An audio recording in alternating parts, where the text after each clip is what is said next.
집값 계속 오른다고들 하고 있죠.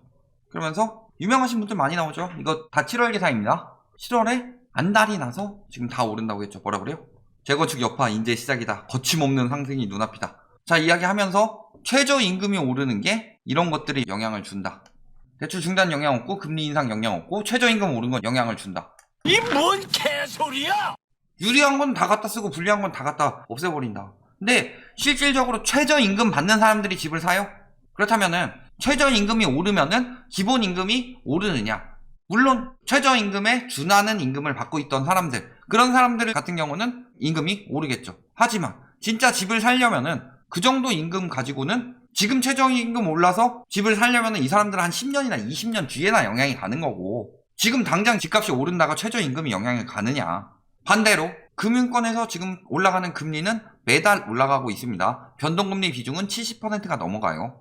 영향이 당연히 갈 수밖에 없죠. 고정금리는 괜찮지 않냐? 고정금리도 영향 갑니다. 은행이 미쳤다고 고정금리는 계속해줘요?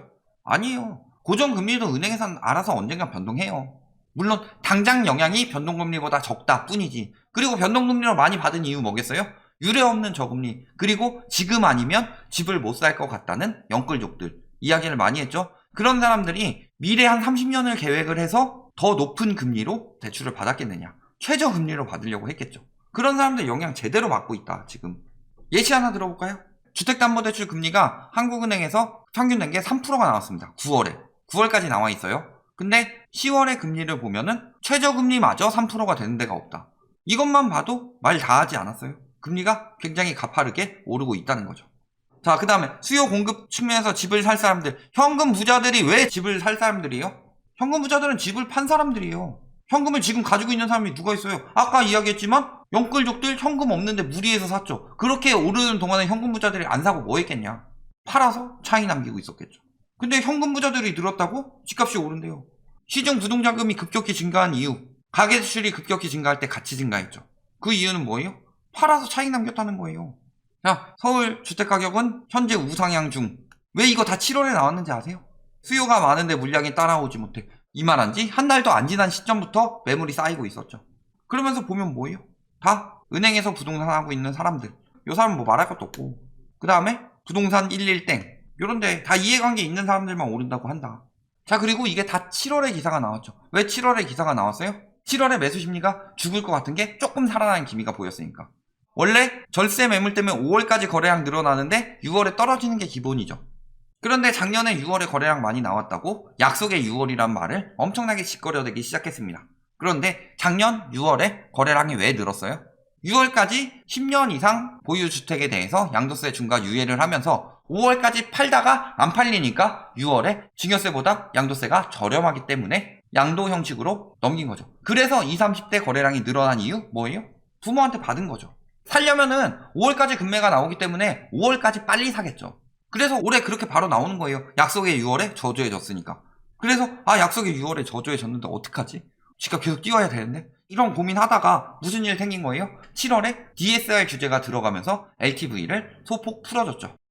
그러니까 특히 모아놓은 돈이 없는데 연봉은 고연봉이다. 이런 사람들이 보통 한 2030에 많죠. 그런 사람들이 들어와서 산 거다.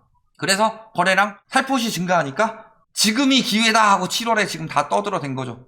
그리고 8월 어때요? 9월 어때요? 거래량 계속 떨어지고 있죠. 매물은 계속 쌓이고 있고. 자, 최근 기사입니다. 향후 5년간 부동산 가격은 우상향. 열거하자면 수없이 찾을 수 있지만 수년간 올랐기 때문에. 몰아붙이는 유형이 원래 세 가지였죠? 첫 번째는 뭐예요? 저금리 유동성. 그런데 금리가 가파르게 오르고 있습니다. 써먹기 굉장히 힘들어졌죠. 두 번째 뭐예요? 전세 가격 상승. 근데 전세 가격 상승세가 꺾이고 있습니다. 세 번째 뭐예요? 공급 부족. 근데 공급 부족만 가지고 논하는 것은 굉장히 힘들죠. 이야기했지만 뭐예요? 공급이 제일 부족하던 시기에는 집값이 떨어졌고 공급이 제일 많은 시기에는 집값이 폭등했다. 그러니까 이제 새로운 걸 가지고 이야기를 하죠. 왜? 여태까지 뭐 금리 올라도 오른 적이 있다. 이런 시기에도 올랐다. 이런 시기에도 올랐다. 그때 산 사람들 올라서 돈 많이 벌었으니까 지금도 그럴 거다. 가정법만 쓰고 있죠. 맨날 오른다고 하는 이런 분들 지들끼리 이제 연합하죠. 예전부터 계속 연합했죠. 빠 모시기를 중심으로 해서 연합한 사람들 엄청나게 많았죠. 그러면서 지들끼리 또 연합해서 이직거래 하고 있다. 책 내고. 그러면서 오른다는 이유가 뭐가 있어요? 그때 올라서 돌이킬 수 없고 후회할 필요 없고 지금이라도 당장 사라. 20년 전부터 끊임없이 들었다. 20년 전부터 끊임없이 들었는데 20년 전부터 계속 떨어진다고 그랬어요? 아니면은 위기 때 떨어진다는 사람들이 늘어나요? 그리고 20년 전과 지금은 굉장히 많이 다르죠. 크게 두 가지로 나눌 수 있죠. 첫 번째는 예전만큼 경제가 성장하지 않는다. 왜? 20년 전만 해도 아직 청소년기였어요, 우리나라는. 그래서 막 성장하던 시기였는데 지금은 성인이에요. 예전만큼 경제 성장률 쭉쭉 올라가요? 두 번째 뭐예요? 집값 올라가서 인구 감소되잖아요. 앞으로 10년 후, 20년 후, 30년 후에 얼마나 줄어드냐. 특히 굉장히 가파르게 줄어들고 있는데 그러면서 왜 오를까에 대한 이야기는 없습니다. 이런 식으로 계속 조장하고 있죠. 요즘 집값 오른다는 언론 취재 트렌드가 뭐냐? 과거에 이 사람들 이렇게 벌었어요 해서 심리 조장하는 거. 왜? 떨어질 이유가 너무나도 많기 때문에 그런 기사들 계속 뽑아다가 갖다 붙이고 있죠. 그래서 언론에서는 빠져나갈 길을 만들어줬죠. 내가 말한 거 아니다. 저 사람이 말한 거다. 그리고 그 사람이 힘 있는 사람이면은 기사를 없애버리죠. 예를 들어 글로벌 금융위기 때 올라간다고 했던 사람들이 은행 전문가들. 은행 전문가들은 철밥통이기 때문에 살아있습니다. 그리고 계속 조장해서 은행의 피해를 최소화시켰기 때문에 은행에서 절대 안 자르죠. 두 번째 뭐예요? 민간 전문가들 중에서 한 명 남았습니다. 베이비 베어. 그리고 한 명 더 있었죠. 닥터 아파트의 그분은 지금 떨어진다고 말하고 있어요. 자, 그래서 요즘에 맨날 갔다가 메인에 올려주는 사람 누구예요? 이 사람이죠. 14평이 4억이라고 오열했는데 1년 4개월 뒤에 6억이 넘었다. 그러니까 지금이라도 사야 된다. 이런 식으로 계속 지금 조장하고 있는 거죠. 요분 계속 지금 띄워주고 있어요. 언론에서. 엄청나게 홍보해주고 있죠. 기사 하나 가지고 뭐 엄청나게 홍보해준다고 하냐. 하나가 아니죠. 10월부터 계속 나오고 있습니다. 5년 뒤 10배 뛴다. 기획부동산 당한 사람. 실패했는데 경험 삼아서 아파트를 사서 아파트 가격이 올랐다. 남편이 팔자고 한 집 지금 올랐다. 강남집 샀다고 파혼했는데 지금 엄청 올라서 땅을 치고 후회한다. 신도시 새 집 팔고 서울 아파트 사서 별내보다 상계동이 더 올랐다. 계속 저 기사를 도배를 하고 있습니다, 요즘에. 그리고 저거 올라올 때마다 매번 포털에 순위권에 떠 있어요. 이상하지 않아요? 특히 포털 저번에 한번 점검해봤죠. 그래서 포털이 자동으로 많이 보는 기사들을 띄워준다. 아, 내가 많이 봐서 그렇구나. 그런 식으로 AI가 잡아준다고 이야기를 했는데 실험을 해봤죠. 한 명은 2주 내내 보수 성향의 기사만 보고 한 명은 2주 내내 진보 성향의 기사만 봤음에도 불구하고 포털에서 뜨는 건 똑같았다. 그리고 포털에서는 어떤 것들을 많이 띄워줘요? 포털도 언론이에요. 쉽게 얘기해서 포털은 광고비 많이 받으려고 한다. 예를 들어 네이버 거기 블로그 체제를 한번 이야기를 해볼까요? 거기 블로그는 양질의 좋은 정보를 많이 한 사람들 블로그 위에 띄워준다. 그 위에 떠있는 게 일단 돈 내고 하는 사람들이고 그 다음으로 뜨는 사람들이 어떤 거예요? 남의 거 복붙하지 않고 자기만의 느낌으로 새로운 정보를 쓰는 사람. 왜? 새로운 홍보가 나오니까. 블로그는 대부분 홍보잖아요. 블로그 거지란 말이 왜 나왔겠어요? 블로그를 내가 이렇게 올려주면 영향력이 있고 니들 나한테 광고비 내놔라. 이런 사람들이잖아요. 다 그렇진 않지만 포털에 막 파워 블로거다 해가지고 뜨는 사람들 중에서 대부분까지는 아니더라도 많은 사람들이 그렇다. 그게 블로그 거지들도 있고 블로그를 하는 사람이 좋은 취지를 올렸더라도 그게 일종 제품에 대한 홍보가 되죠. 그러면은 그런 것에 대해서 포털에서 받아 처먹냐 안 받아 처먹냐. 광고를 하나 넣더라도 여기서 많이 띄워주니까 여기다 넣겠다. 다 그런 수순이다. 엄청나게 띄워주고 있어요. 네벌뿐만이 아니라 도움 거기서도. 자, 이분이 어떤 분이냐. 지금 맨날 뭐라고 하고 있어요? 이분을 교수라고 소개하고 있지만 교수라는 말이 중립적으로 보이기 때문에 자꾸 교수라고 소개하는 거예요. 원래 뭐 하는 사람이에요? 부동산 팀장. 지금은 팀장 아닙니다. 지점장님이십니다. 내 집 마련 시점은 올해 상반기를 넘기지 않는 것이 좋다. 무주택자의 내 집 마련 적기는 올해의 상반기. 이게 언제예요? 2008년. 새 정부에서 집값이 오를 것으로 예상되는 만큼 매입 시기를 늦출 필요 없다.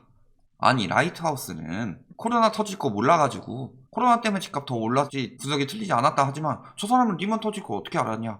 리먼 터질 건 몰랐겠죠. 리먼 터질 건 몰랐더라도 그때 이미 서브프라임 사태는 터진 뒤였어요. 서브프라임 사태는 2006년에서 2007년 사이에 터졌어요. 그때부터 연쇄적으로 터졌는데 몰랐다고요? 자, 은행에 있는 사람들 다 뭐라 그래요? 요분들 아직도 활동하고 있죠? 갑이신 분, 그 다음에 피로 회복에 좋으신 분, 그런 분들 다 오른다고 그랬어요. 은행에 있는 사람들. 지금도 똑같은 이야기 하고 있는 거죠. 왜? 아직까지는 집값이 안정적이고 아직까지 올랐고 아직까지 돈 모은 사람 있다. 똑같은 얘기 하고 있는 거죠. 근데 지금 상황 어때요? 2008년에도 이런 느낌이 이미 나고 있었다. 상반기에도. 왜냐면 강남권은 이미 2006년부터 거의 멈춰있는 상황이었는데 그러면서 하락폭 지금 늘어나고 있고 떨어진 가격 나오고 있고 실거래가 뚝뚝 떨어지고 있죠. 반포 4억 하락거래. 신고가는 실거래 신고가 되지 않고 있다. 대구 멈춤, 세종 하락. 심리도 팔 사람이 더 많이 됐고 그것을 정확히 증명해 주는 거. 지금 11월 돼서 팔 사람이 더 많아진 게 아니라 이미 매물은 8월부터 쌓이고 있었다. 답이 다 나와 있는 거죠. 그러니까 언론에서 이제 어떻게 하는 거예요?